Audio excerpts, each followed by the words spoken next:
ഒരുപാട് തവണ വീഡിയോ എടുക്കും, കട്ടാക്കും, വീഡിയോ എടുക്കും, കട്ടാക്കും. അങ്ങനെ ചെയ്യുന്നൊരു വീഡിയോ കേട്ടോ. ഇനിയിതും ഞാൻ കട്ടാക്കിക്കാണോ എന്ന് എനിക്കറിയില്ല.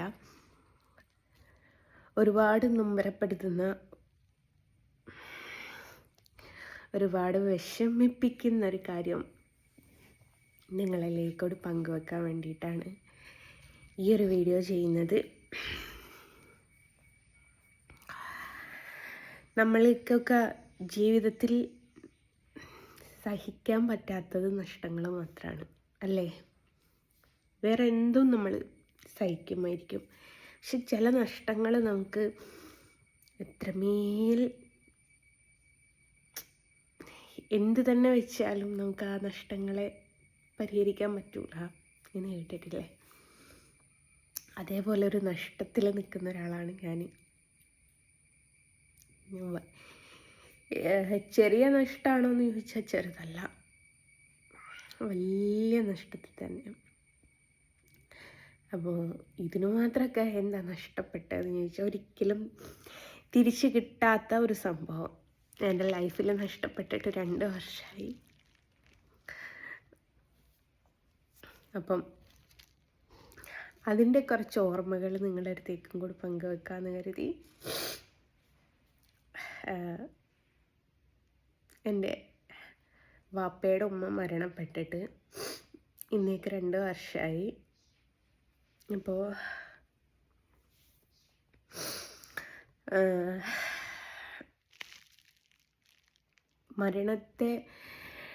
മരണമെന്ന് പറയുന്ന ഒരു സംഭവത്തെ ഇത്രമേൽ വേദനിപ്പിക്കുന്നൊരു സംഭവമാണ് മരണം എന്നുള്ളത് യഥാർത്ഥത്തിൽ ഞാൻ അറിഞ്ഞത് എൻ്റെ വല്യമ്മയോട് ആ ഒരു മരണത്തിലൂടെയാണ്. എനിക്ക് പ്രിയപ്പെട്ടത് എൻ്റെ ജീവിതത്തിൽ ആദ്യമായിട്ട് നഷ്ടപ്പെടുന്നത് എൻ്റെ വല്യമ്മയാണ്. എന്നപ്പം അതെന്ന് വെച്ചാൽ നമുക്കൊക്കെ അമ്മമാരെന്ന് പറയുന്നത് നമുക്കതൊക്കെ വിലമതിക്കാൻ പറ്റാത്തൊരു സംഭവം തന്നെയാണല്ലോ. അപ്പോൾ എന്നെ എൻ്റെ ഉമ്മ നോക്കിയേക്കാട്ടിലും ഒരു പക്ഷേ എൻ്റെ വല്യമ്മയായിരിക്കും കേട്ടോ എന്നെ നോക്കിയത്. എൻ്റെ വല്യമ്മനെ കുറിച്ച് പറയുകയാണെങ്കിൽ ഒരുപാട് പറയാറുണ്ട്. പറഞ്ഞാൽ വാക്കുകൾ തീരാത്തത്ര പറയാനുണ്ട്. പക്ഷെ ഒരുപാട് മിസ് ചെയ്യുന്നുണ്ട്, ഒരുപാട്.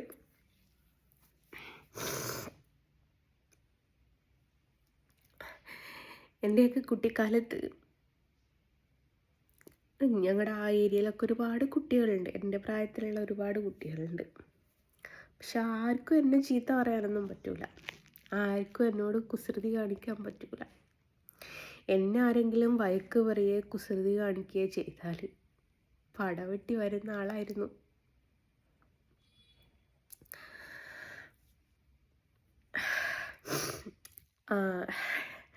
പറയാനാണെങ്കിൽ ആയിരക്കണക്കിന് കഥകളുണ്ട്. പറഞ്ഞാൽ ഈ ഒരു വീഡിയോയിൽ അരമണിക്കൂറോ 1 മണിക്കൂറോ എടുത്താലും തീരൂല, അത്രമേൽ പറയാനുള്ള ഒരാളാണിത്. ഞാൻ ഉറപ്പിച്ച് തന്നെ പറയും, എൻ്റെ ഉമ്മ നോക്കിയേക്കാട്ടിലും എന്നെ നോക്കിയത് എൻ്റെ വല്യമ്മയാണെന്ന്. കുട്ടിക്കാലത്ത്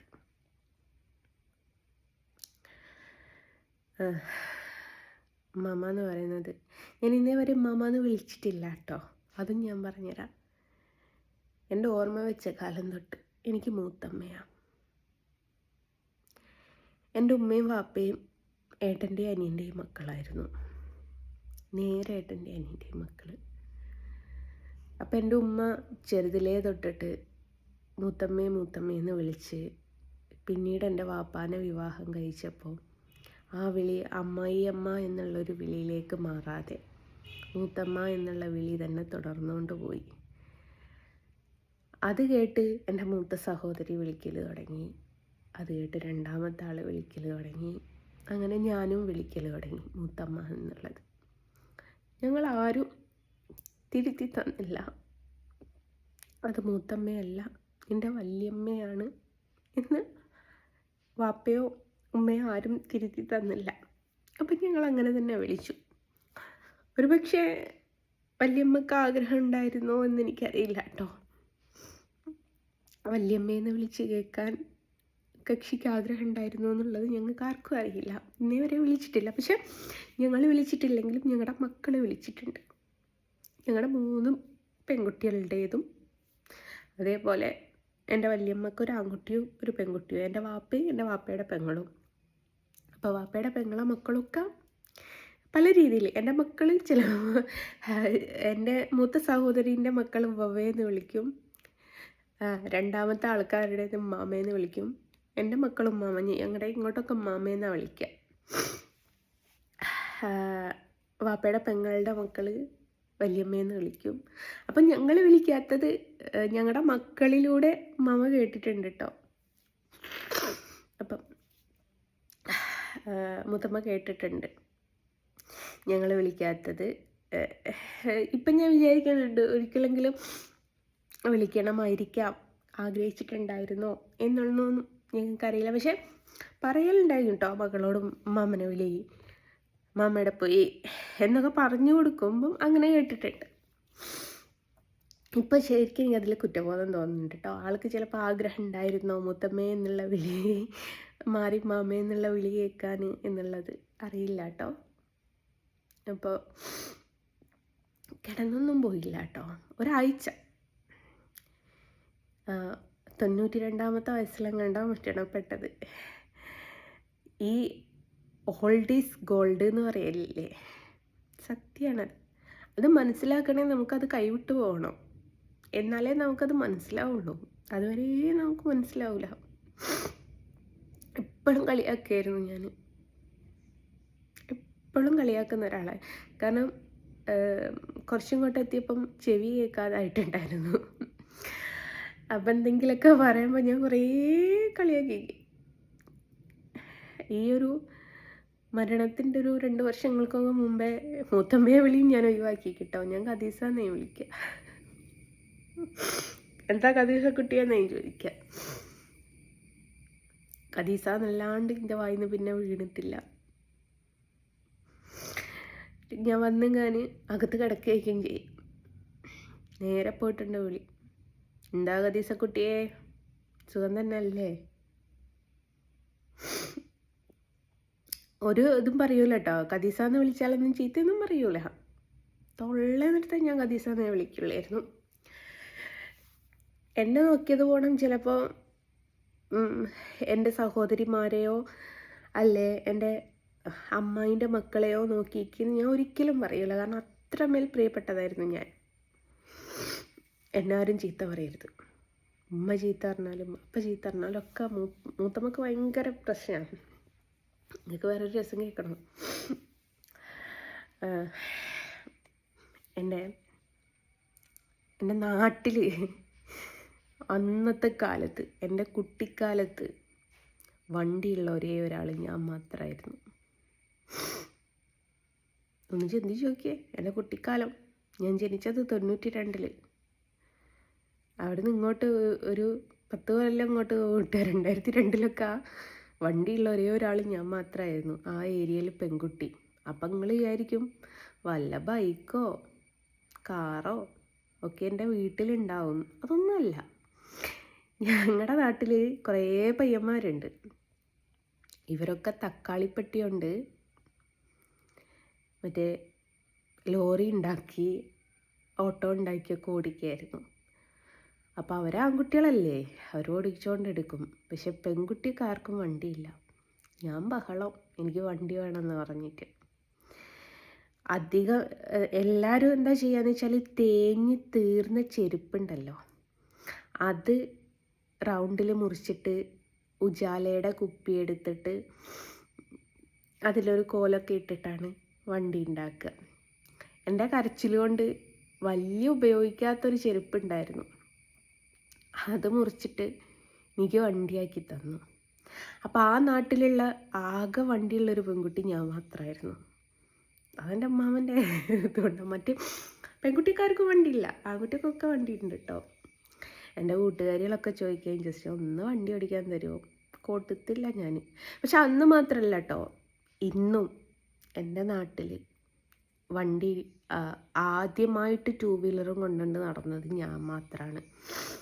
അന്ന് ആ നാട്ടിൽ കാണുന്ന ആൾക്കാരൊക്കെ പറയലെന്തായിരുന്നു എന്നറിയോ, അഹങ്കാരി, തൻറേടി, അങ്ങനെ പിടിച്ച വളരെ വളരെ വലിയ വാക്കുകളൊക്കെ ആയിരുന്നു പറയൽ. ആ പറഞ്ഞ ആൾക്കാരുടെയൊക്കെ വീട്ടിൽ ഇന്ന് വണ്ടിയുണ്ട്, അവരുടെയൊക്കെ പെൺമക്കൾ വണ്ടീൻ്റെ മുകളിലാണ് പോകുന്നത്. അന്ന് ഞാൻ അഹങ്കാരിയായിരുന്നെങ്കിൽ ഇന്ന് അവരെക്കുറിച്ചൊക്കെ എന്ത് പറയും അല്ലേ? അത് പോട്ടെ, നമുക്ക് ഉമ്മാമനെക്കുറിച്ച് സംസാരിക്കാം. അതിൻ്റെ ഉള്ളിൽ കൂടെ പരിദൂഷണം വേണ്ടല്ലേ. പിന്നെ എൻ്റെ ജീവിതത്തിൽ മറക്കാൻ പറ്റാത്ത വേറൊരു സംഭവം പറയട്ടെ. ഒരു പ്രാവശ്യമല്ല, 2 പ്രാവശ്യം നടന്നൊരു കാര്യമാണ്. മദ്രസയിലേക്ക് കുറച്ച് ദൂരമുണ്ട്. മദ്രസയിൽ തൊട്ടടുത്ത് വീട്ടിലുള്ള 2 കുട്ടികൾ മാത്രമേ എൻ്റെ കൂടെ പോരാറുള്ളൂ. ബാക്കി എൻ്റെ സഹോദരങ്ങളൊക്കെ പഠിച്ചത് വേറെ മദ്രസയിൽ, ഞാൻ പഠിച്ചത് വേറെ. അവരൊക്കെ ഞാൻ AP എന്നൊക്കെ പറയും. അപ്പോൾ എൻ്റെ മദ്രസയിലേക്ക് പോകുന്ന വഴി കുറച്ച് എന്താ പറയുക, ഒരു മതിലിൻ്റെ മുകളിൽ കൂടിയൊക്കെ പോകണം. ഒരിക്കൽ മദ്രസ വിട്ട് വരുന്ന വഴിക്ക് മതിലിൻ്റെ മുകളിൽ നിന്ന് ഞാൻ വീണ്. അപ്പം എൻ്റെ കൂടെയുള്ള ആൾ, എൻ്റെ കൂട്ടുകാരന്, അവന് പൊതുവെ ചാച്ചിയെ ഞങ്ങളുടെ നാട്ടിൽ പ്രായമായ ആൾക്കാരെ ചാച്ചിയെന്നാണ് വിളിക്കുക. ചാച്ചിയെന്ന് വിളിച്ചുകൊണ്ട് എടുക്കുന്നതാണ്. ഇവൻ ഉറക്ക, മൂത്തമ്മേ ഓടി വരിയോ ജെസ്സി വീണ് എന്ന് പറഞ്ഞ്. അവനെൻ്റെ കൈ കുത്തിപ്പോയി. എൻ്റെ ഉമ്മയും എല്ലാവരും ഈ അടുത്തും കൂടിയും എൻ്റെ ഉമ്മ അരുണിനോട് പറഞ്ഞ് ചിരിച്ചൊരു കഥയാണത്. മൂത്തമ്മേ ഓടി വരിയെന്ന് പറഞ്ഞ്. അങ്ങനെ മൂത്തമ്മ ഭയങ്കരമായിട്ട് ഓടി വന്നുങ്ങാൻ നോക്കുമ്പോൾ കൈ അനക്കിക്കൂടാൻ പറഞ്ഞ് ഞാൻ ഭയങ്കര കരച്ചിൽ. അപ്പം എൻ്റെ വീട്ടിൽ നിന്ന് ഒരു 2 കിലോമീറ്റർ നടന്നാലാണ് ഞങ്ങൾക്കൊരു വാഹനം കിട്ടുക.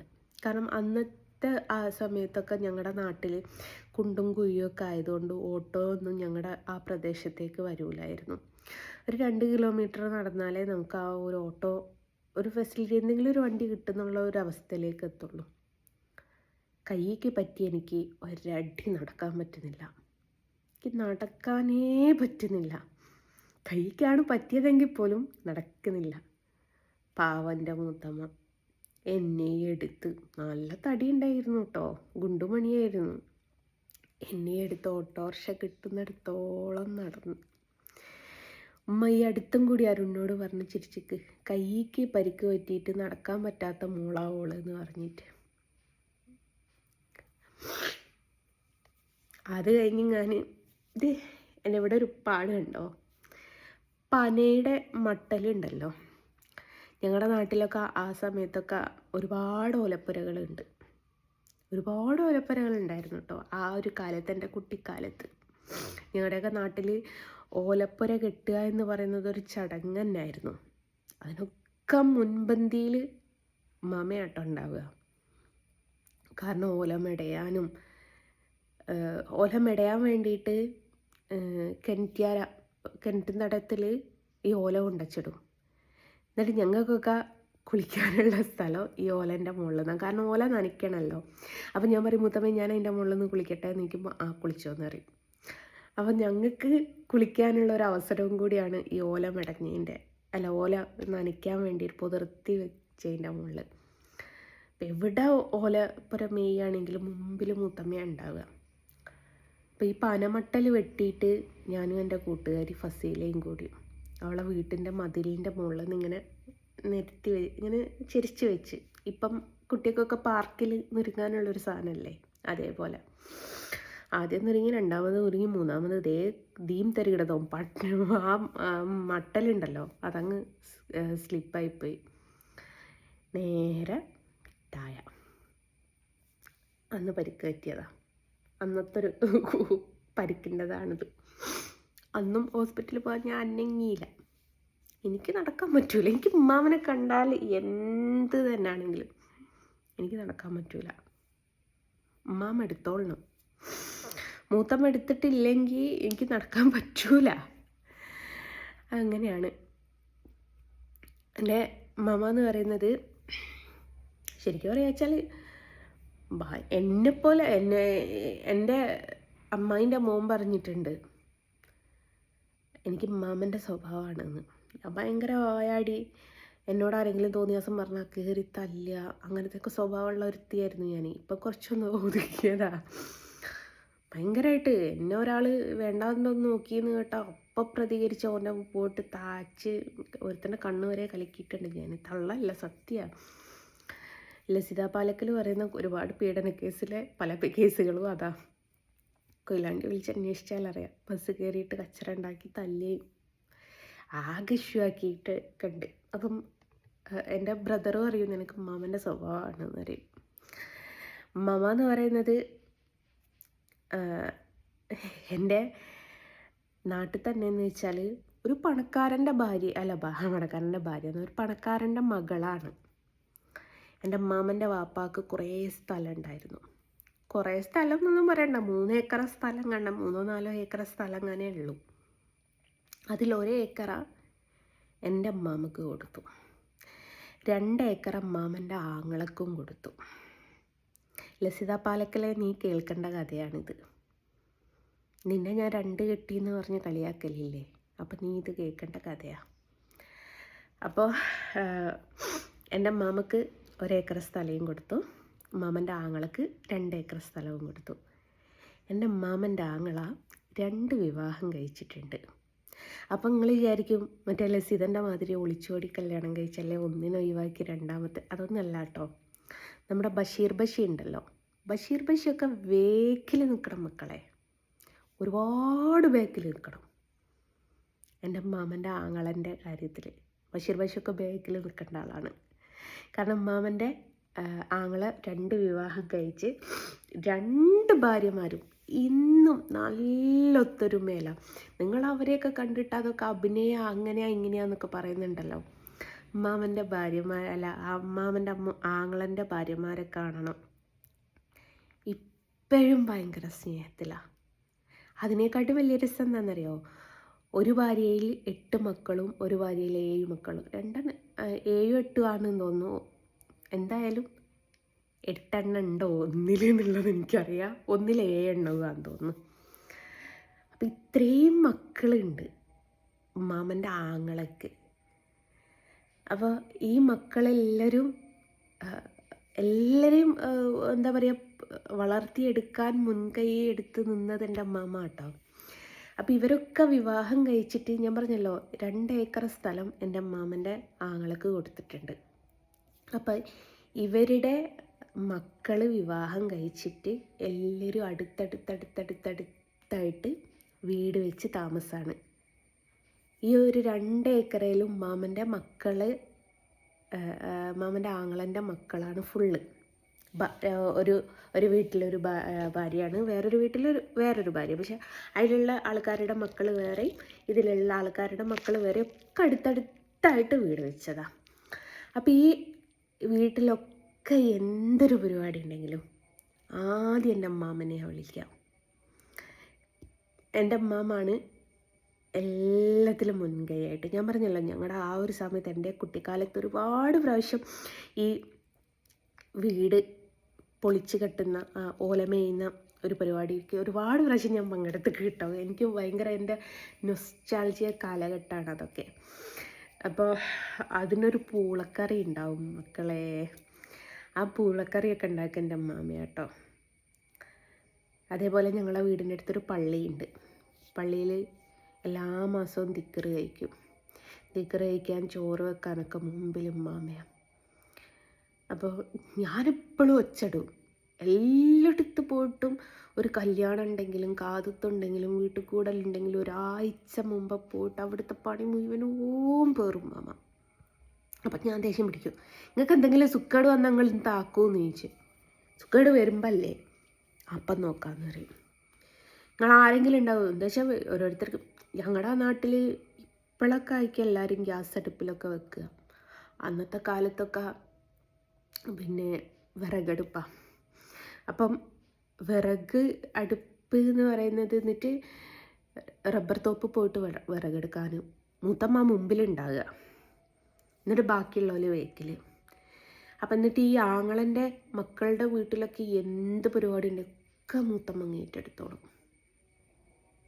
മൂത്തമ്മയാണ് ആ നാട്ടിലെല്ലാവരും. മൂത്തമ്മനോട് ഫൈറ്റ് ചെയ്യാൻ ആരും വരില്ലായിരുന്നു. മൂത്തമ്മ അങ്ങനത്തെ പ്രൗഢിയോടുകൂടെ ജീവിച്ച ഒരാളാണ്. അതേപോലെ എന്ന് വെച്ചാൽ ആ നാട്ടിലെല്ലാവർക്കും ചൂലുണ്ടാക്കി കൊടുക്കുക മുത്തമ്മയാണ്. ചൂലിൻ്റെ പട്ട എടുക്കാൻ വേണ്ടിയിട്ട് ഞാനും മുത്തമ്മയും കൂടിയാണ് ഒരു തോപ്പ് പോവും. ഈ മലയൊക്കെ കയറി കുറേ നടന്നിട്ട് ഇന്നൊക്കെ ഞാൻ കണക്ക വിട്ടുക അക്കുഡേറ്റിൽ നടക്കുകയാണ് 1/2 കിലോമീറ്റർ എന്നറിയും, കൊയിലാണ്ടിക്കാണ് 2.5 കിലോമീറ്റർ എന്നറിയും.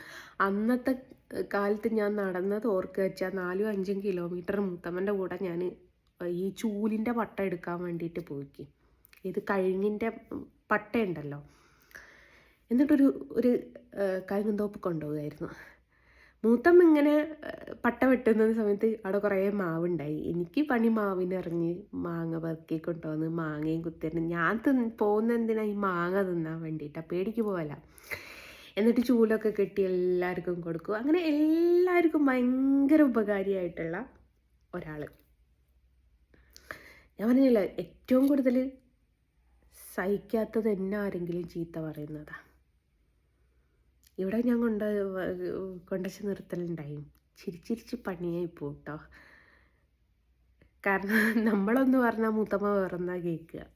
ലാസ്റ്റിലേക്ക് ഇവിടെ വീടൊക്കെ ഒന്ന് വൃത്തിയായതിന് ശേഷം ഞാൻ ഇവിടെ കൊണ്ടുവരല് തുടങ്ങി. അങ്ങനത്തെ ഒരാളാണ് എൻ്റെ ജീവിതത്തിൽ. പറയാച്ചാൽ മുത്തശ്ശി കഥകൾ പറയാൻ ഒരുപാടുണ്ട്. ഇന്നൊരു ദിവസമൊന്നും തീരൂല മക്കളെ, അത്രമേലുണ്ട്. ഈ പണ്ടൊക്കെ ഞാൻ മദ്രസയിൽ പോകുന്ന സമയത്ത് മദ്രസയിൽ നിന്നൊക്കെ ഓരോരോ കഥകൾ, ഒരു ഫുള്ള് മറ്റേത് എന്നൊക്കെ പറഞ്ഞിട്ടൊരു ബുക്ക് ഉണ്ടല്ലോ. അപ്പോൾ ഇത് ഇങ്ങനെ എന്നോട് മോന്തിയമ്മ മൂത്തപ്പക്ക് മഗ്‌രിബ് നിസ്കരിച്ച് ഇശാവ് വരെ കാത്തു നിൽക്കുന്നൊരു പരിപാടിയുണ്ട്. മഗ്‌രിബ് നിസ്കരിച്ച് കഴിഞ്ഞാൽ നിസ്കാരക്കുപ്പായ ഊരാണ്ടെന്തെങ്കിലും നിക്കറൊക്കെ ചൊല്ലിയിട്ട് കുത്തിരിക്കും. ഇശാവ് ബാങ്ക് കൊടുക്കുകയുള്ളൂ. അപ്പം എന്താക്കുമെന്ന് വെച്ചാൽ എന്നെ വിളിക്കും. എന്നോട് വിളിച്ചറിയോ ഞാൻ ബുക്കൊന്ന് വായിച്ചുണ്ടാകുന്നറിയും. അപ്പം എനിക്ക് മര്യാദയ്ക്ക് വായിക്കാൻ കിട്ടൂല. ഞാൻ എന്നിട്ട് എന്താക്കും, ഉസ്താദ് പറഞ്ഞ കഥ അങ്ങോട്ട് ഓർക്കും. എന്നിട്ട് അത് എൻ്റേതായിട്ടുള്ളൊരു ശൈലിയിൽ അട്ടങ്ങ് പറഞ്ഞു കൊടുക്കും. അറിയാത്ത ഭാഗം വരുമ്പോൾ ഒരിറക്കല പാവ അതൊക്കെ കേട്ടങ്ങ് കുത്തിരിഞ്ഞോള് കഴിഞ്ഞു. അങ്ങനെ വേറൊരു രസം കേൾക്കണോ? പണ്ട് ഞാൻ സ്കൂളിൽ പോകില്ലായിരുന്നു. എന്നും മടിയായിരുന്നു. മടിയെന്ന് വെച്ചാൽ എച്ചാതി മടി എന്നറിയോ. എന്നെപ്പോലെ ഒരു മടിച്ച് വേറെ ഇല്ലായിരുന്നു. 2ലും 3ലൊക്കെ പഠിക്കുന്ന സമയത്ത് കേട്ടോ. ഒരു ദിവസം 2 ദിവസം ഞാൻ ലീവാക്കി. 3ാമത്തെ ദിവസവും ഞാൻ പോകുന്നില്ല. ഉമ്മ വാപ്പുണ്ടായി പുരയിൽ. വാപ്പ കിടന്നുറങ്ങുന്നുണ്ടായി. ഉമ്മക്കാട്ട് ഹാലിളകി. ഉമ്മാട്ട് 2 ഒച്ചട്ട് ഇക്കായി ദേ, ഞാൻ വാപ്പാനെ കൈ നട്ട വിളിക്കാം. ഇക്കായ്ക്ക് ദേ ഹാലിളകിക്കുക മക്കളെ. വടിയെടുത്ത് കിട്ടിയിട്ട് കുണ്ടിക്കടി കിട്ടിയതിനൊരു കണക്കില്ല ഗൈസ്. ഞാൻ മുമ്പിൽ നിലവിളിച്ചോടുക. അതിൻ്റെ വേക്കിൽ വാപ്പി വടിയായിട്ട്, അതിൻ്റെ വേക്കിൽ മൂത്തമ്മ മജിയേ ഞോളത്തല്ലല്ലേ, മജിയേ ഞോളക്കൊല്ലല്ല മജിയേന്നും പറഞ്ഞിട്ട്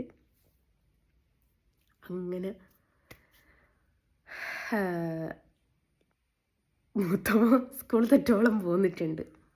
ഒന്നൊരാണെന്ന് പറഞ്ഞിട്ട് എനിക്ക് പറഞ്ഞിട്ട് അതിന് അടിച്ചോടിക്കല എന്നെ സ്കൂളിലേക്ക്. മൂത്തമ്മ വയ്യേക്ക് പോരും കേട്ടോ. എന്തിന്? എനിക്ക് കണ്ണനെന്ന് പേര് കിട്ടാനൊരു കാരണം ഞാൻ പറഞ്ഞില്ലേ, അതും തന്നെ. ഞാൻ പറഞ്ഞല്ലോ, അമ്മാമ്മ ആ ഒരു പ്രദേശത്ത് തന്നെ ഭയങ്കര എന്താ പറയുക, എന്തൊരു വിഷയം ഉണ്ടെങ്കിലും നമുക്ക് കദീച്ചാച്ചിനെ വിളിച്ചാൽ മതി എന്ന് പറയുന്ന ആൾക്കാരായിരുന്നു ഞങ്ങളുടെ നാട്ടിലുള്ളവർ. അപ്പോൾ ഞാൻ പറഞ്ഞല്ലോ, അമ്മാമ്മൻ്റെ ആങ്ങളൻ്റെ മക്കൾ വിവാഹം കഴിച്ച് കൊണ്ടുവന്ന പാടക്ക് എനിക്കൊരു പ്രണയം ഉണ്ടായിരുന്നു. അതിവരറിഞ്ഞു. ഇവനില്ലേ ഞാൻ മദ്രസയിൽ പോവില്ല, കൊന്നാലും ഞാൻ പോവില്ല.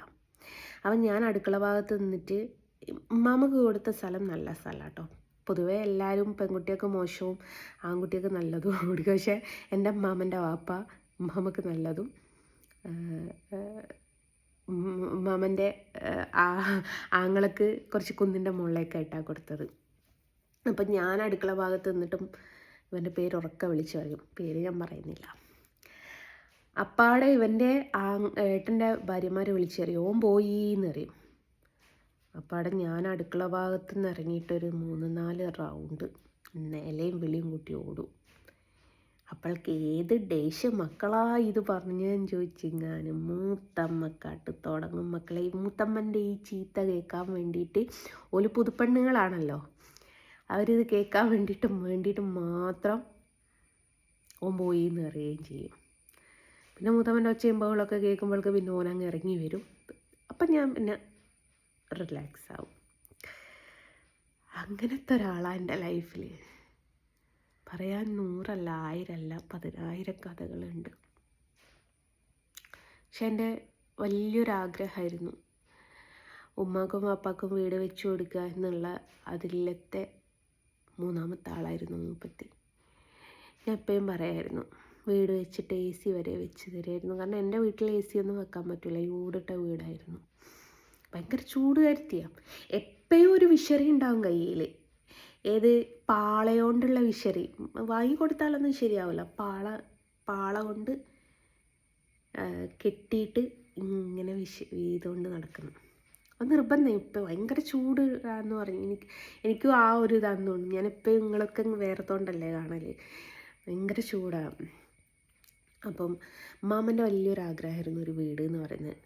അന്നത്തെ കാലത്തൊക്കെ എന്ന് വെച്ചാൽ മുതലുണ്ട് എന്നല്ലാതെ പൈസ കുറവായിരുന്നു. മുതലുള്ള ആൾക്കാർ അവരൊന്നും മുതലങ്ങനെ വിൽക്കുന്നില്ല. പിന്നെയും വിറ്റത് എൻ്റെ വാപ്പ ഞങ്ങളെ വിവാഹം കഴിപ്പിക്കാനൊക്കെ വേണ്ടിയിട്ട് വിറ്റതാണ്. അപ്പം ഉമ്മാമ്മൻ്റെ വലിയൊരാഗ്രഹം എന്ന് പറയുന്നത് ഇതോടെ വീടായിരുന്നു. അപ്പം ഉമ്മാമ്മ എന്ന് പറയുന്നത് ചെറുതിലേന്ന് പറഞ്ഞിട്ടുണ്ടെങ്കിൽ വാപ്പനെയും അമ്മായിയും ചെറുതായ സമയത്തെ ഉമ്മാമ്മ ഡിവോഴ്സാണ്.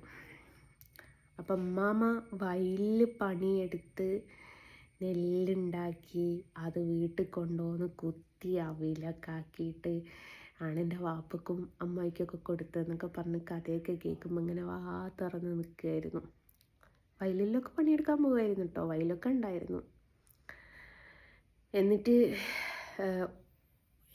ഞാൻ അറിവ് എനിക്ക് ഓർമ്മയില്ല കേട്ടോ, കേട്ടറിവാണ്. എൻ്റെ ഉമ്മ എപ്പോഴും പറയും, മോനെ കല്യാണം കഴിച്ച് കൊണ്ടുവരുന്ന സമയത്ത് എൻ്റെ വീട് ഓലപ്പുരയായിരുന്നു പോലും. എന്നിട്ടിങ്ങനെ ചോർന്ന് രാത്രിയാകുമ്പോൾ മഴ പെയ്യുമ്പോൾ ചോർന്ന് ഒലിക്കുമ്പോൾ ഓരോരോ സൈഡിൽ ഓരോരോ പാത്രം വെക്കുകയും പോലും ചെയ്യുക. എന്നിട്ട് ഈ പാത്രം നിറയുമ്പോഴത്ത് മറിച്ച് ഇങ്ങനെ കളിക്കുക. അങ്ങനെ പിന്നെ ഉമ്മാമ്മൻ്റെ ഒരു ആഗ്രഹം എന്ന പോലെ എൻ്റെ വാപ്പ നിറവേറ്റി കൊടുത്തിട്ടുണ്ടായിരുന്നു ഒരു ഓടിട്ട വീട്. പിന്നെ ഞങ്ങളുടെ വിവാഹമൊക്കെ കഴിക്കാനൊക്കെ ആയപ്പോൾക്ക് മുമ്പോട്ടൊരു 2 റൂം വാർപ്പായിട്ട് എടുത്തതാണ്.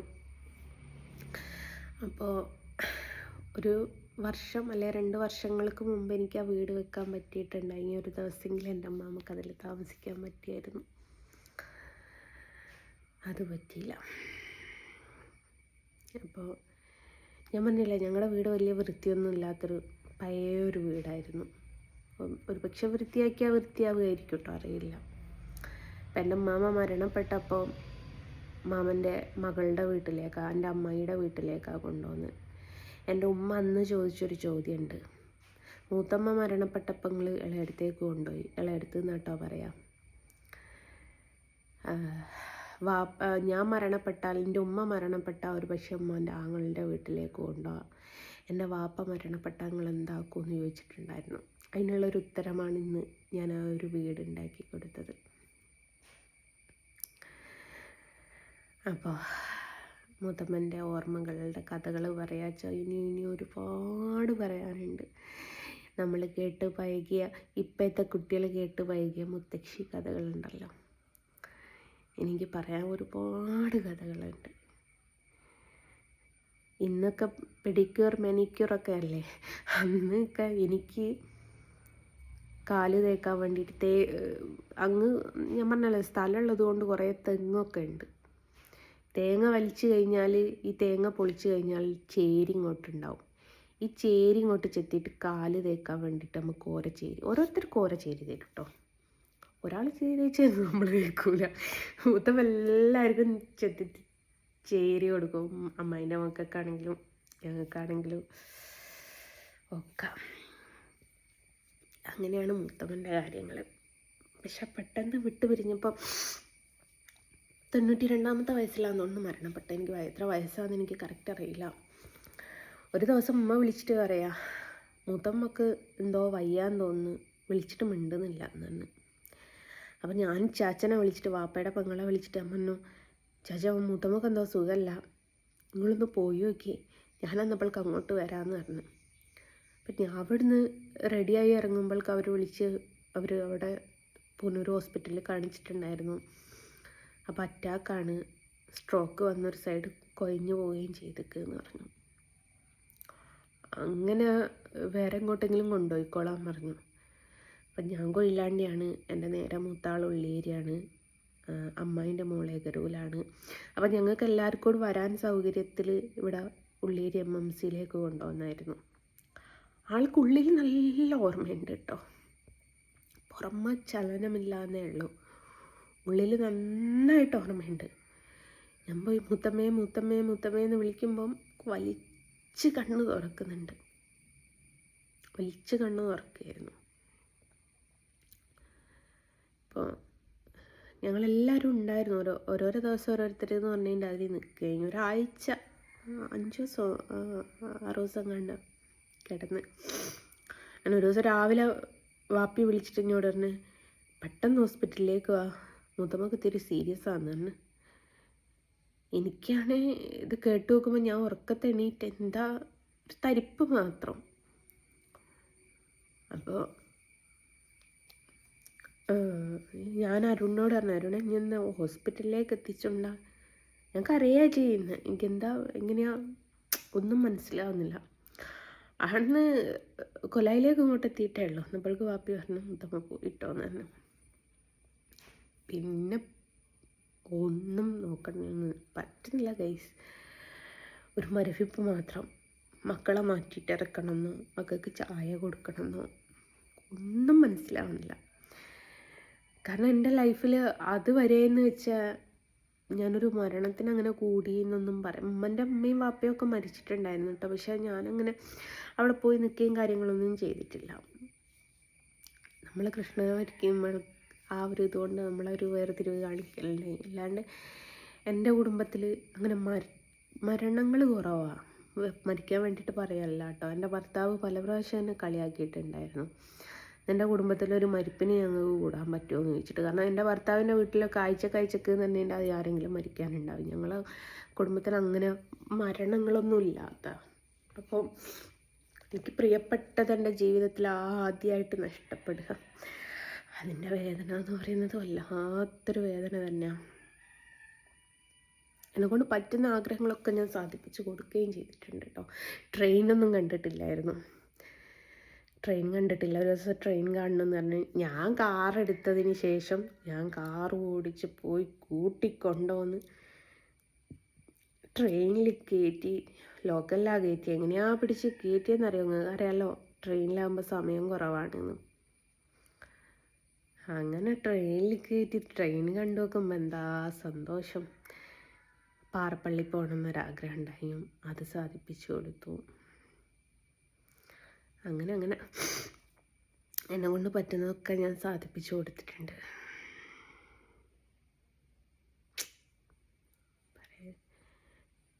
എന്ത് പറയാനാ, ഏതായാലും പോയത് പോയി. വലിയൊരു നഷ്ടം തന്നെ അത് എൻ്റെ ജീവിതത്തിൽ. നമ്മളിപ്പം ദൈവം വന്ന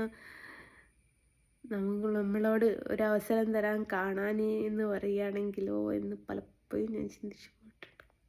എപ്പോഴും ഞാൻ സ്വപ്നം കാണും കേട്ടോ. അപ്പോൾ അത്രമേൽ പ്രിയപ്പെട്ട എൻ്റെ ഉമ്മാമൻ്റെ കുറച്ച് ഓർമ്മകൾ നിങ്ങളോട് പങ്കുവെക്കും. നമുക്ക് ഓർമ്മകളെക്കാട്ടിലും അപ്പുറം പലർക്കും കേൾക്കുമ്പോൾ മുത്തശ്ശി കഥകളായിരിക്കും.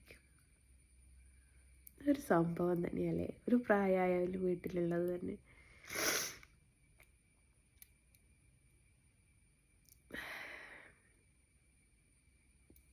പറഞ്ഞിട്ടെന്തായിരുന്നു, ഞാൻ ഇനി എന്താ പറയേണ്ടതെന്ന് എനിക്കറിയില്ല. ഏതായാലും നിങ്ങളെല്ലാവരും ഒന്ന് പ്രാർത്ഥിക്കാം. എൻ്റെ വലിയൊരാഗ്രഹമായിരുന്നു പുതിയ വീട്ടിൽ വെച്ചിട്ട് മാമൻ്റെ ആണ്ട് കഴിക്കണമെന്നുള്ളത്. പക്ഷേ നമ്മുടെ വീട്ടിലോട്ട് ഉസ്താദുമാർ ബാൻ ചെയ്തതല്ലേ. അപ്പോൾ പലരും ചോദിക്കും, വിശ്വാസമില്ലാത്ത നിനക്കെന്താ, നീ എന്തിനാ ആണ്ടൊക്കെ കഴിക്കുന്നത്?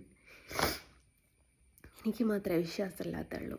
എൻ്റെ കൂടെപ്പിറപ്പുകൾക്ക് വിശ്വാസമുണ്ട്, എൻ്റെ ഉമ്മയ്ക്കും വാപ്പയ്ക്കും വിശ്വാസമുണ്ട്, എൻ്റെ അമ്മായിക്ക് വിശ്വാസമുണ്ട്, അമ്മായിൻ്റെ മക്കൾക്ക് വിശ്വാസമുണ്ട്.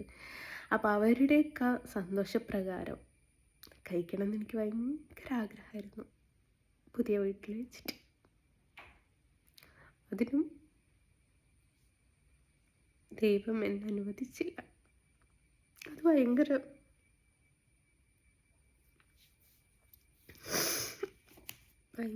വിഷമമായിപ്പോയി. അതെങ്കിലും ദൈവത്തിന് എനിക്ക് അനുവദിച്ച് തരാമായിരുന്നു എന്ന് ചിന്തിച്ചു പോയിട്ടുണ്ട്. കഴിക്കുന്നുണ്ട് കേട്ടോ. എൻ്റെ അമ്മയുടെ മകൻ്റെ വീട്ടിൽ നിന്ന്, എന്ന് വെച്ചാൽ എൻ്റെ തൊട്ടടുത്ത വീട്ടിൽ നിന്ന് കഴിക്കുന്നുണ്ട്. എൻ്റെ ഒരു ആഗ്രഹമായിരുന്നു ഞാൻ വെച്ച വീട്ടിൽ നിന്ന് കഴിക്കണം. മതേതരത്വം എന്നൊക്കെ പറയുന്നത് വെറുതെ അല്ലേ. എൻ്റെ ഉമ്മ മരണപ്പെട്ട ആണ്ടായപ്പം ഒരു മുല്യാര വീട്ടിലേക്ക് ദുആ ചെയ്യിക്കാൻ വേണ്ടിയിട്ട് വിളിക്കാൻ വാപ്പനോട് പറഞ്ഞപ്പോൾ വാപ്പ പറഞ്ഞു അങ്ങോട്ടാരും വരുമോ. അപ്പോൾ ഉമ്മക്ക് പേടി. ഉമ്മ എന്നിട്ട് ഉമ്മ പേടിച്ച് നിൽക്കമ്മനെ ഇതിന്ന് പുറത്താക്കും എന്നൊക്കെയുള്ള പേടി ഉമ്മക്ക് ഉണ്ട് കേട്ടോ. വാപ്പാക്ക് അങ്ങനെയൊന്നുമില്ല. ഞാനതുകൊണ്ടാണ് കഴിയുന്ന അവരുടെയൊക്കെ കൂടെയുള്ള വീഡിയോസ്, ഇനി ഞാൻ വീഡിയോസ് ഇട്ടിട്ട് അവർക്കാർക്കും ബുദ്ധിമുട്ട് വേണ്ട.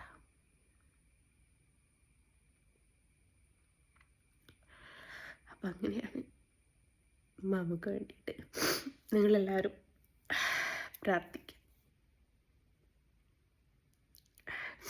ആളുടെ ഫോട്ടോ ഞാൻ തംബ്ലൈന് കൊടുക്കാം കേട്ടോ. സുന്ദരിയായിരുന്നു. എൻ്റെ ഓർമ്മയിൽ ഭയങ്കര രാജാവിനെ പോലെ നടക്കുള്ളായിരുന്നു. ഡ്രസ്സൊക്കെ അലക്കുകയാണെങ്കിൽ കല്ലുമ്മലിട്ടേ അലക്കുള്ളൂ. ആദ്യം മറ്റേ നമ്മളെ ഡ്രസ്സിൽ അലക്ക് സോപ്പുണ്ടല്ലോ അത് തേക്കും. എന്നതിന് ശേഷം കുളിക്കുന്ന സോപ്പ് തേക്കും. അത് കഴിഞ്ഞിട്ട് അയൺ ചെയ്യാതെ ഡ്രസ്സ് ഇടേ ചെയ്യൂല. എവിടെയും ഒരു ചുളിവ് പോലും പാടില്ല. എന്നും അയൺ ചെയ്യും. എന്നിട്ട് നല്ല സ്പ്രേ ഒക്കെ അടിച്ച് അങ്ങനെ നടക്കുന്ന ആളായിരുന്നു.